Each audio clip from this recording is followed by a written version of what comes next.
Good morning, all of you. Dr. Diana here, and about I'm here to deal with computer organization and architecture paper for you. We have already seen how the computers have evolved. So, basic idea of how things evolved right from having a human as a computer, and then they started having Napier bones, abacus. Then it moved on into an analytical engine, and then with the invention of transistors, everything started to change. So only after the invention of transistors, they started making chips. So chips, they started forming the basis of a computer.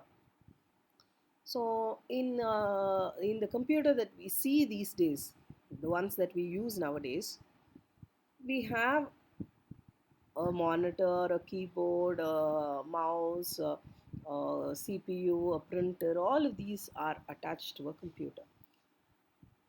But in the early stages, when computer came into existence, it was not so. So we are going to deal with a computer of that early stage and how primitive computers were designed and how they operated. Why should we even learn that? The architecture of the computer has not much changed after the first computer was developed. So the architecture is going to be the same. The computers that we use these days also use the same architecture. The basic principle is going to be the same, but they are going to use on an expanded system. Now that hardware has become very cheap, we are able to get higher capacity machines. So the capacity only has increased, but the basic architecture remains the same. Understanding this architecture will help us make use of it effectively. So when we write a program, if we have an idea of how the underlying architecture of the computer is, it is easier for us to write an effective program. Or, in other words, when I use the components of the computer effectively, my output is going to be effective. So, which is why we try to understand the components of the computer, and we are trying to understand how the organization, how these components are organized. Now, having an idea on that, with that objective in mind, your curriculum is designed. So the first is, unit actually deals with the basic digital computer. The earliest form of digital computer is dealt with in the first unit. So you get to understand the basic definition of what computer organization is, how it is different from computer architecture, and we are going to look into the basic design of that architecture.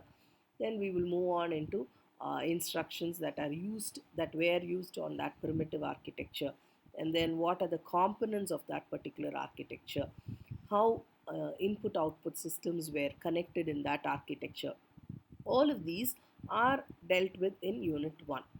Unit 1 also gives an idea of a different type of architecture which is called as the microprogrammed control unit architecture. So this is dealt with in the last part of unit 1. Now this gives you a, this is not what we are using nowadays, but it was used earlier, and it was identified that it was not very effective. We are going to see how that architecture worked and why it was ineffective, and why we have moved into this particular architecture that we are currently using. So unit 1 gives you an overview of the architecture and how things are broken down into smaller blocks. Unit 2 and 3, they deal with a specific chip or a microprocessor of those early days, which is called as the 8086 processor. This 8086 processor, we are going to deal in two units. The first unit deals with the uh, processing unit of the 8086 processor, its architecture, and its instruction set. And then we are going to learn about how to program with 8086, and then some of the interrupts, macros, delays, timers, all of these, how do we execute with that 8086 processor is what we are going to deal in Unit 3. Unit 2 and 3. Unit 2 gives you the instruction set, which means the basic units of the program, assembly language program required for programming 8086 will be dealt in Unit 2, and Unit 3 deals with the actual programs. Now, your lab actually is a parallel to this particular theory subject. In the lab, you will start implementing assembly language programs of Unit 3 directly. For you to understand that a bit, I will give an overall idea of Unit 1, which is the introduction and the basic computer organization design. I will finish off in Unit 1. And instead of dealing with microprogrammed control, I will directly move on into Unit 2. Because microprogrammed is a completely different architecture. We will see that after we complete Unit 3. So we will right away move into 8086 and its instruction set, so that it will be easier for you to pick up with Unit 3. And when you run your lab parallelly, it will help you run programs. So we will start with Unit 2 very soon. And then Unit 3 is for special programs. All of that comes under Unit 3. And Unit 4 gives an advanced insight of the same basic architecture.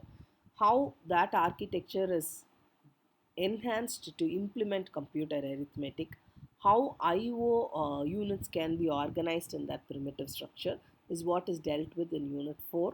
And Unit 5 deals with memory organization, how that basic computer interacts with different memory devices, and how multiple processor of that basic category can be connected together so that it forms a expanded system. That's what is dealt with in Unit 5. Uh, as such, when you look into COA, it has got a very wide syllabus, and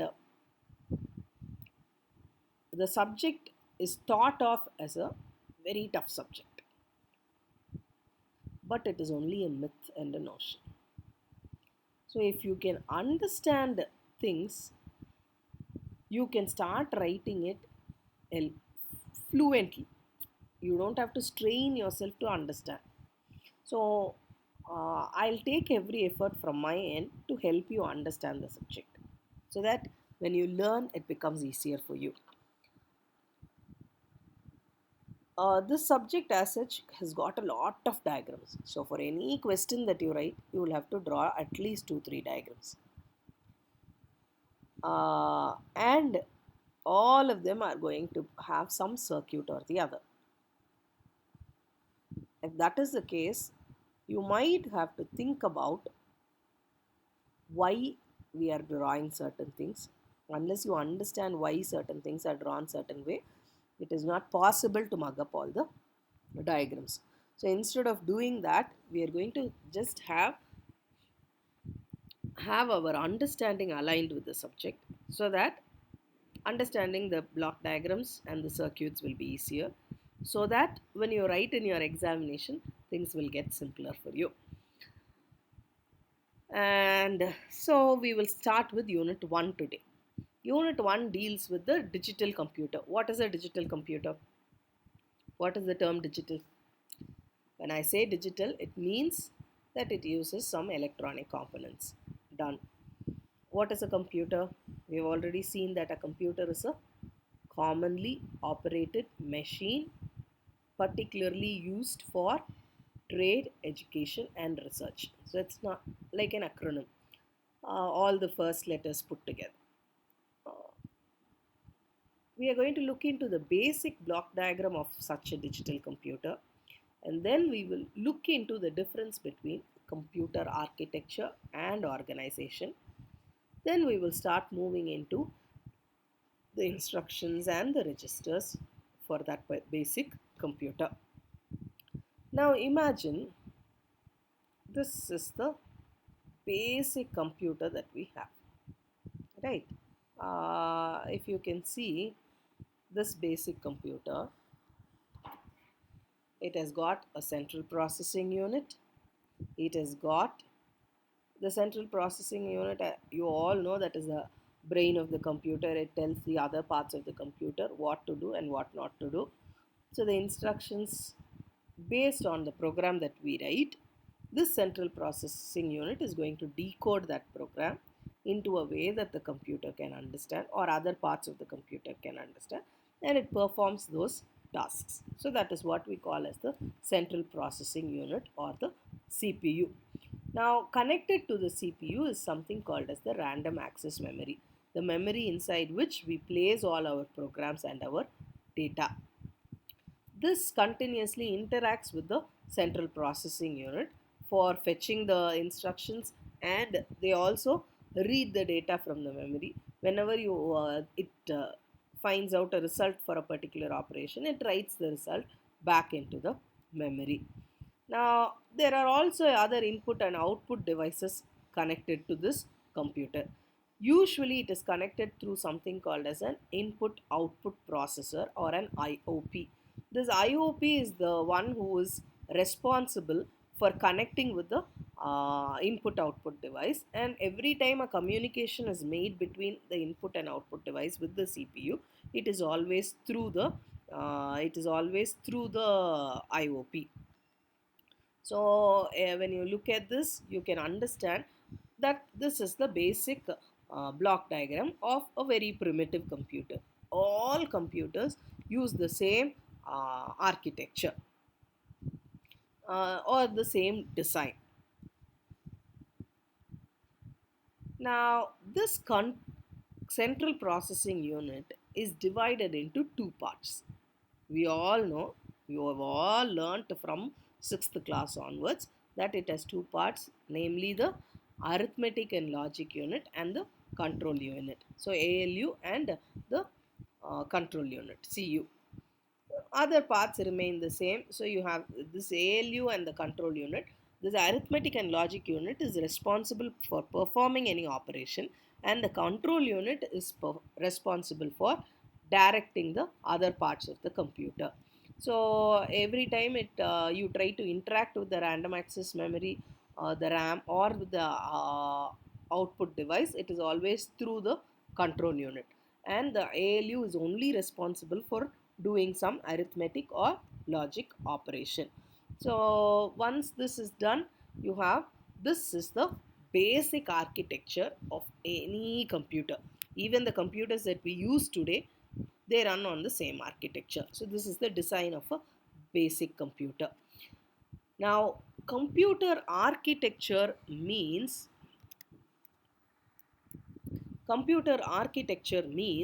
it is the abstract model of this architecture that we see. Now when I see when I look at a computer, what do I see? I see a monitor, a keyboard, a mouse, and all these things, right? The design of that particular system is the architecture. So it is the abstract model concerned with the structure and behavior of the computer, how the computer behaves, or what it how the behavior is designed is called as the computer architecture. And these are the attributes that are visible to a programmer. Like for example, you can think about instruction sets, bits of data, addressing modes. All of these, when we look into later, we will understand that it's a design concept. So the design concept is what is called as the computer architecture.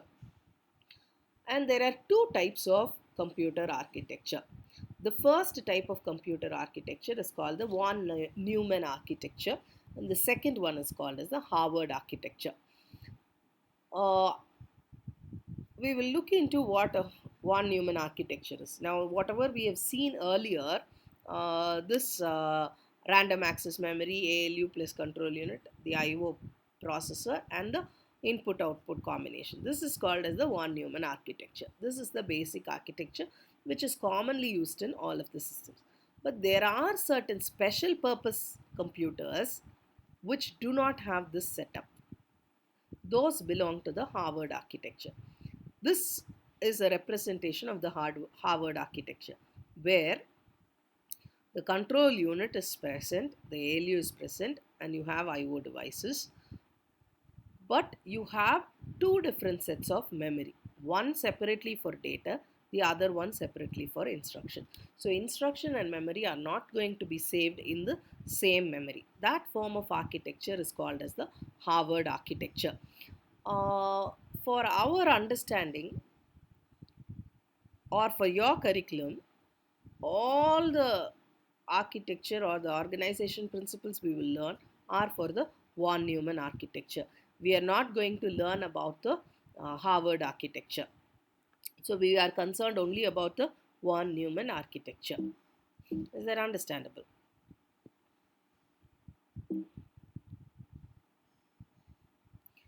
So this von Neumann architecture is what we will be seeing in the further sessions. All 5 units are going to describe only the von Neumann architecture, and it is the most commonly used architecture. Even our desktop PCs, our laptops, all of these use the von Neumann architecture.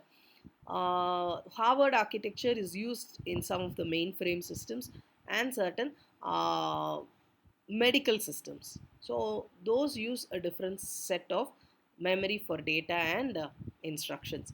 So we are not worried about the Harvard architecture anymore. So we are going to see this von Neumann architecture and see how this architecture is designed.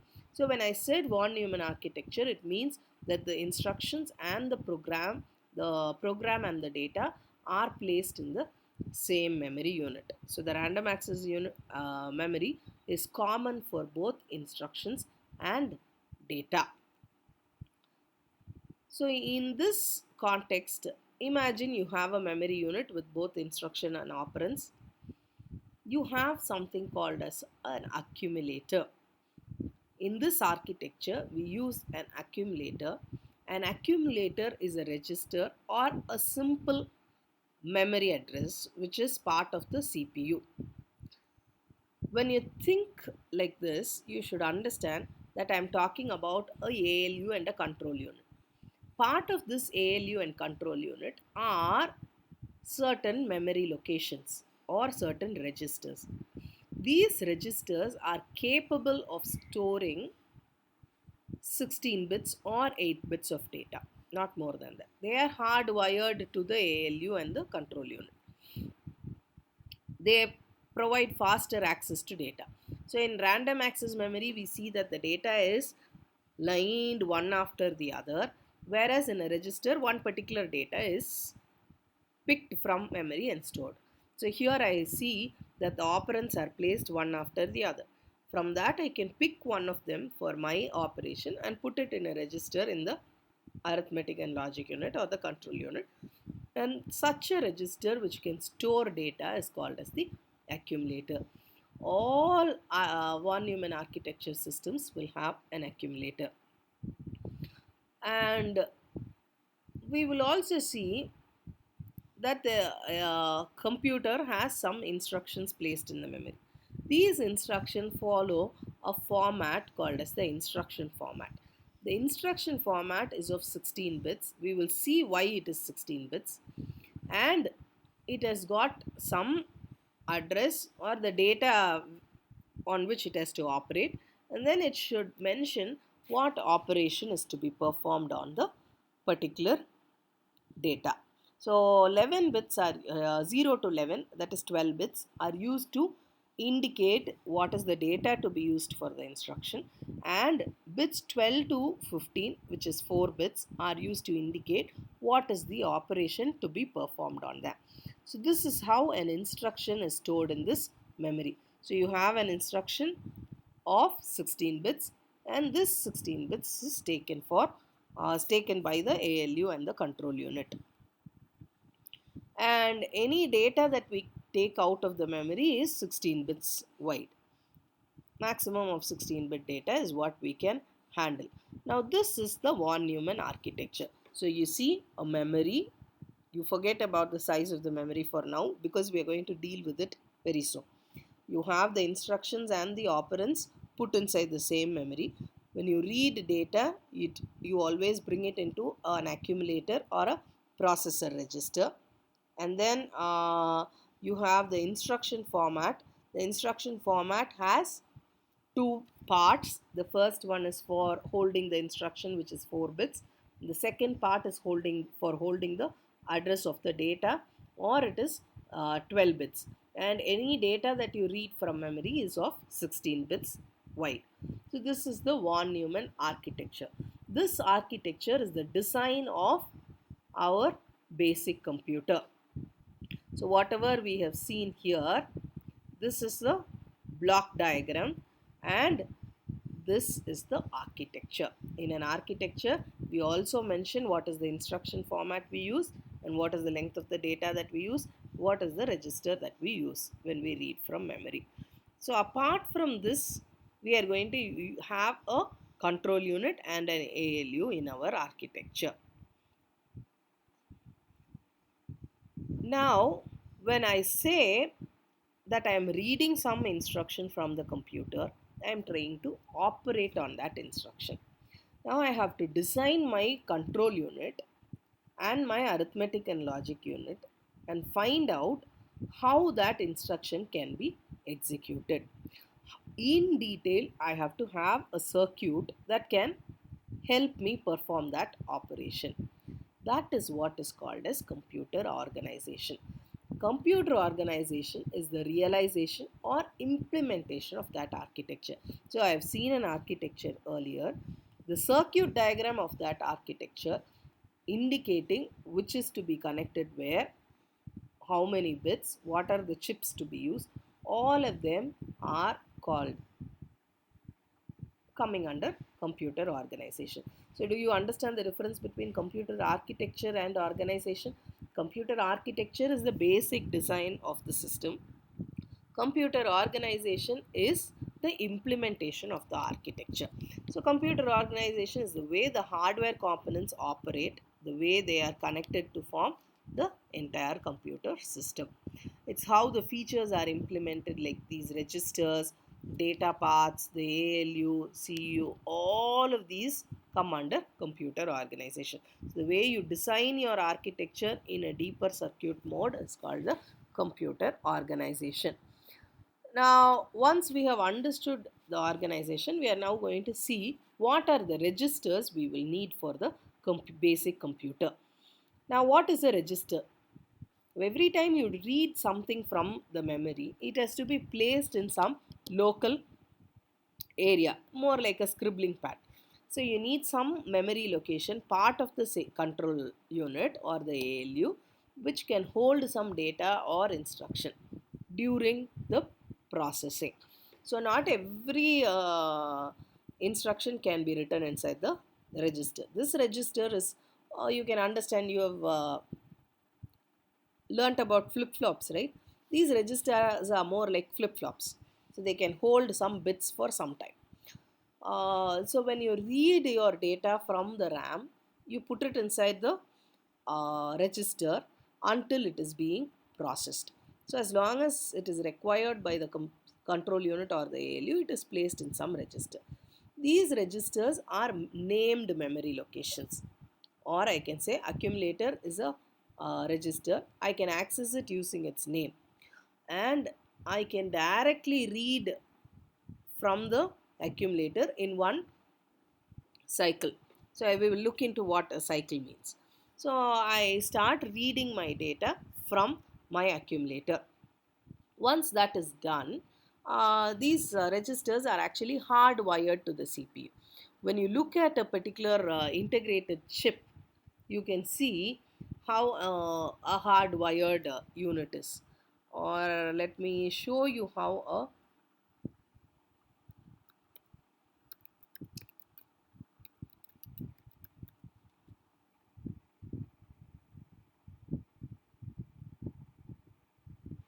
now this is a chip, and when I look into a board structure, you can see one of the board structures here.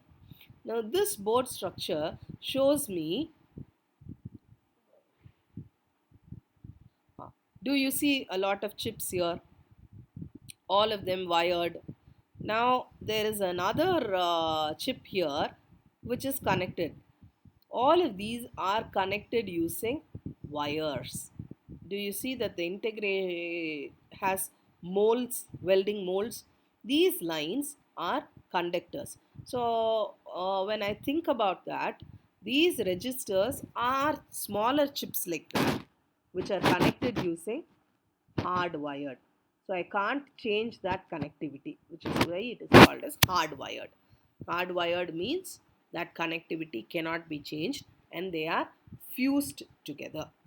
So such a memory location is called as a register.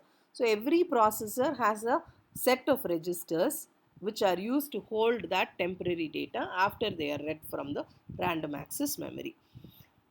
In the basic computer, for this architecture we have seen earlier, now we will see how to design our set of registers. Okay.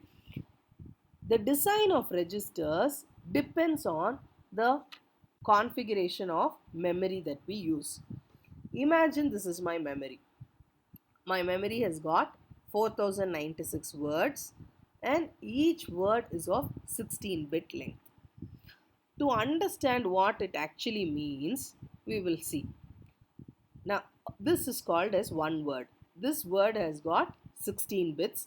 It starts from the rightmost is the least significant bit, which is the 0th bit, and the leftmost is the higher order bit, which is 15.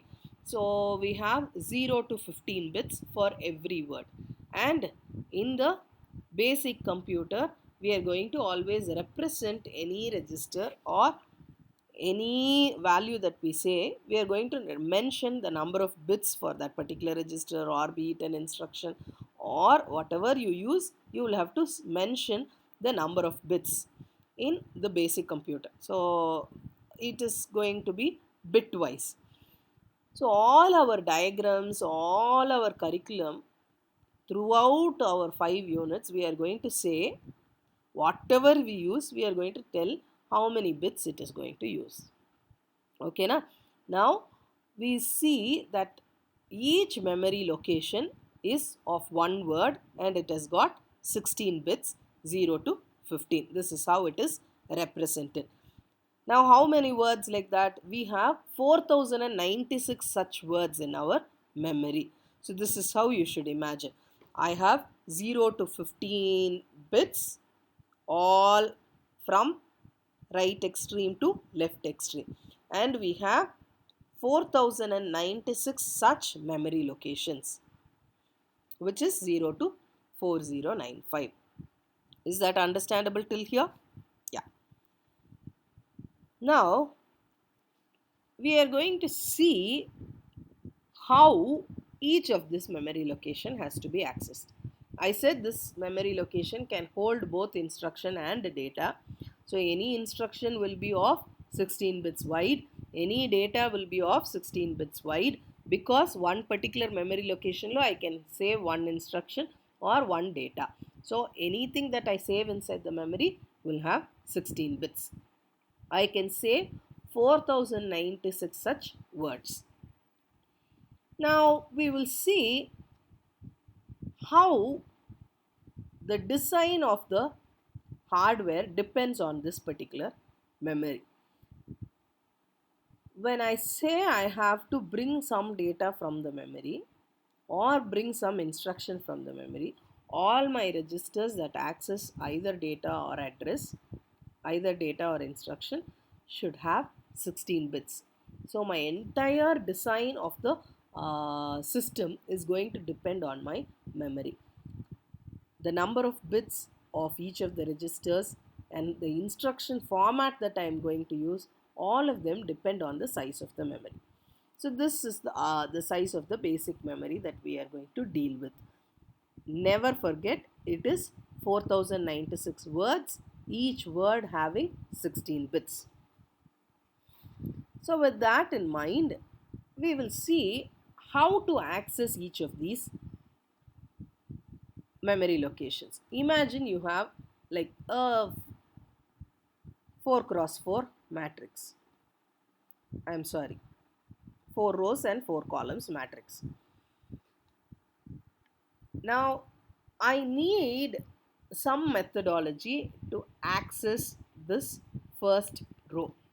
The first row has got my first data. The second row has got another data. Likewise, I have data stored in each of these 4 rows. How do I uniquely identify these 4 rows? Or I need to give something called as an address. So each of this row has an address. If I use binary numbers for address, this is how my address is going to be. So it is going to be 00, 01, 10 and 11, so that I can uniquely identify each row separately. So when I say the data from 10, it means I am taking the data from the third row. When I say data from 00, it means I am reading some data from the first row. So to identify a particular location, I use some bits, and these bits are called as addresses.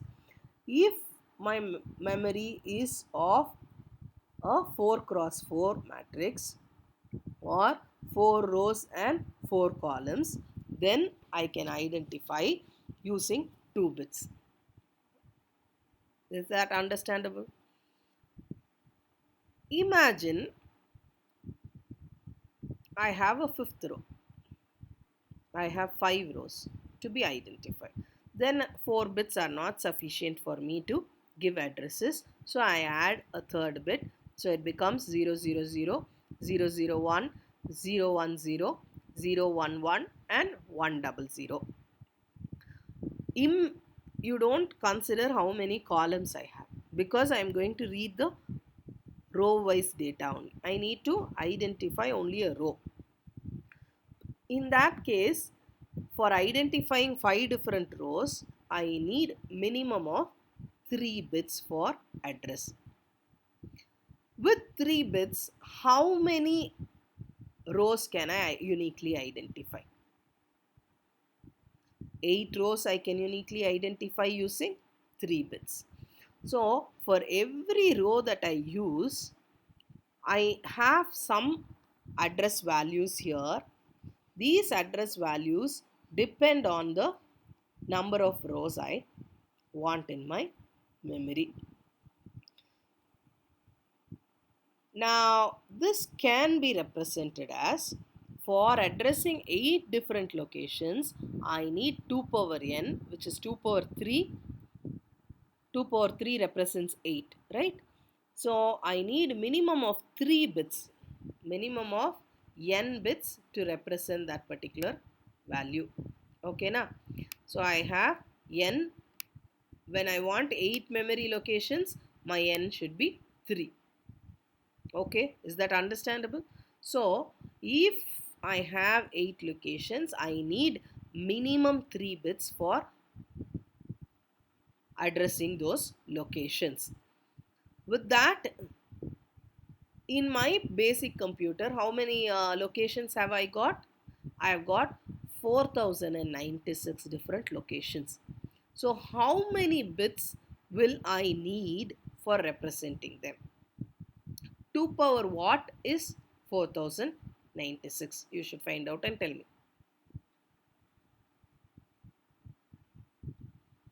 It is,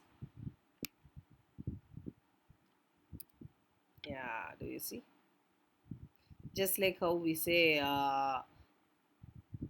2 power 3 is 8, we are going to have 2 power 12 is 4096. So I need to have minimum 12 binary bits for understanding my or addressing my memory locations. So always I am going to have 12 bits that can address a particular memory location. So anything that I read from this particular data is going to have 0 to, it is going to have 0 to 15 bits. So any data or instruction will have 0 to 15, which is 16 bits, and any address that I have will have 12 bits. Is that understandable? Okay. So with this, all data registers or instruction registers are 16 bits wide and all address registers will be 12 bits wide. So we have understood how many bits we need for certain types of registers. So the first register we will see. With this, I'll stop for today's session. We will look into the computer registers needed for the architecture in the next session. Thank you one and all. I hope all of you are doing well. Stay home, stay safe. Thank you.